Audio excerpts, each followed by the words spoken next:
मंत्री पद न मिलने से बौखलाए मंगरू चाचा। मंगरू चाचा ने अखिलेश यादव पर लगाया बड़ा आरोप। राजभर बोले अखिलेश यादव कमरे में बैठकर लूडो खेलते थे, इसलिए सपा सरकार में दूध को तरसते थे बच्चे।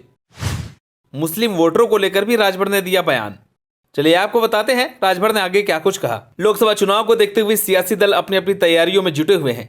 सभी सियासी दल अभी से अपने वोटरों को साधने में लगे हुए हैं। यूपी सरकार में खुद को मंत्री बनने का दावा कर रहे ओम प्रकाश राजभर ने सपा और कांग्रेस पर जमकर निशाना साधा। ओपी राजभर ने अखिलेश यादव पर बड़ा आरोप लगाया। राजभर ने कहा कि अखिलेश यादव कमरे में बैठकर लूडो खेलते थे और कुछ नहीं करते हैं।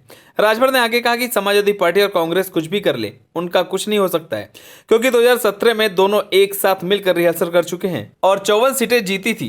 वहीं सपा और बसपा जब मिलकर लड़ी तो 15 सीटें जीती, लेकिन जब ओम प्रकाश राजभर साथ आए तो 125 सीटें जीती। पर अब ओम प्रकाश राजभर एनडीए में आ गया है। राजभर ने दावा करते हुए कहा कि अखिलेश यादव कमरे में बैठकर लूडो खेलते थे और जब मैंने बयान देना शुरू किया कि अखिलेश यादव कमरे से बाहर निकले और वो नवरत्न लोग उनके इर्द गिर्द हैं, उनका चक्कर छोड़े, तब जाकर वह एसी के कमरे से बाहर निकलने लगे और सामाजिक कार्यक्रमों में भाग लेने लगे। वह लूडो खेलना कम कर दिया। उन्होंने कहा कि जो इंडी गठबंधन हो रहा है उस गठबंधन में कोई ऐसी पार्टी नहीं है जो वोट को बढ़ा सके। कांग्रेस और सपा अकेले अकेले चुनाव लड़ेंगे, क्योंकि समाजवादी पार्टी कभी नहीं चाहती है कि कांग्रेस पार्टी मजबूत हो। सपा चाहती है कि भारतीय जनता पार्टी मजबूत रहे ताकि वो मुसलमानों को डराकर उनका वोट लेती रहे।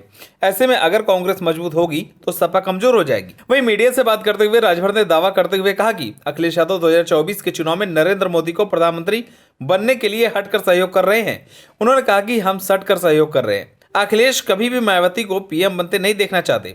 अखिलेश यादव 2017 में चुनाव हारे, 2019 हारे, 2022 हारे और अब 2024 हारेंगे, क्योंकि अखिलेश यादव ने जनता के लिए इस दौरान कोई काम नहीं किया। उन्होंने कहा कि उत्तर प्रदेश में 80 लोकसभा सीटें हैं जो पार्टियां इंडी गठबंधन कर रही हैं। इन्हीं लोगों का उत्तर प्रदेश में खाता भी नहीं खुलेगा। गठबंधन में जो लोग हैं वे जनता को लूटने वाले लोग हैं। यह लोग ईडी और सीबीआई से अपनी जान बचाने के लिए गोल बनाकर एक साथ है। वहीं राजभर ने हमला जारी करते हुए कहा कि उत्तर प्रदेश में सपा की सरकार में दंगा होता था, कर्फ्यू लगता था, बच्चे दूध के लिए तरसते थे, लेकिन सीएम योगी आदित्यनाथ और प्रधानमंत्री नरेंद्र मोदी की सरकार में आज दंगे नहीं हो रहे हैं और न तो कर्फ्यू लग रहा है। इतना ही नहीं, उन्होंने समाजवादी पार्टी, बसपा और कांग्रेस पर मुस्लिमों का विकास न करने का भी आरोप लगाया।